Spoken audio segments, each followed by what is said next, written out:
Um, so I guess what's been on my mind recently is the remaining conflict even in the so-called ascension community, as to what exactly being high vibrational means and what it means to um, be someone who gets to ascend and so forth.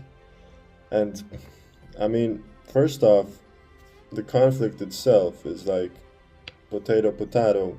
Already you're fishing for something outside yourself, right? So that's number one. Number two, it's not clear cut. The point is for you to find out what it means to be these things, to be ascendant, to be acceptant, to be honest, to be open. It's really that simple and that difficult at the same time.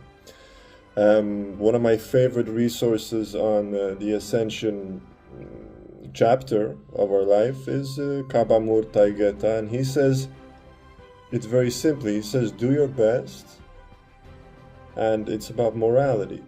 And then people say, "But morality is from outside. It's not even morality. Is not even. It's fake." Yes, it is. But as without, so within.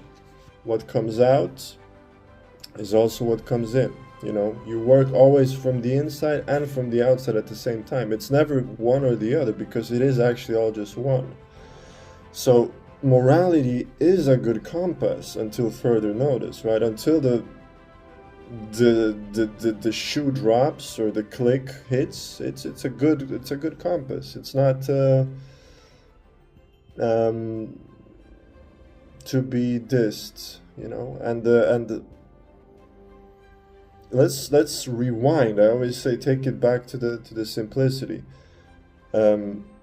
Say there is nothing going on. There is no new earth happening, no ascension. All of this is just hippies taking over the internet, etc.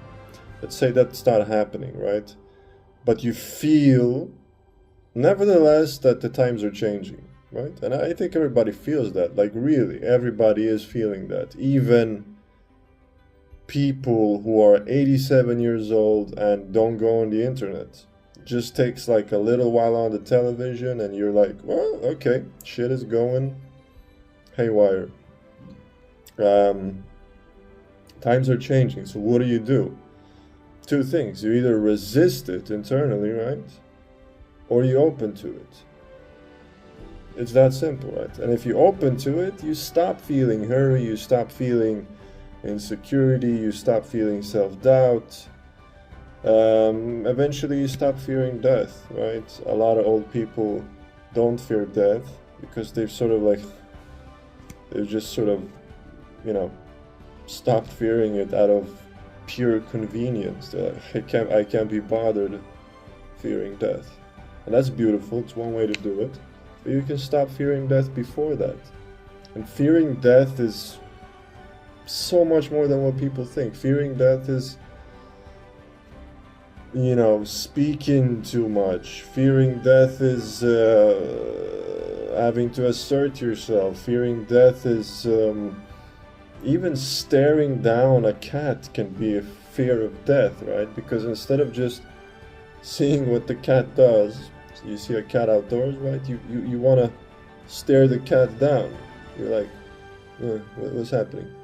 That's also a fear of death. So fear of death sneaks into everything, and fear is, I think, in my opinion, on shared first place with grief. Fear and grief are the two things that are what we fear the most, ironically.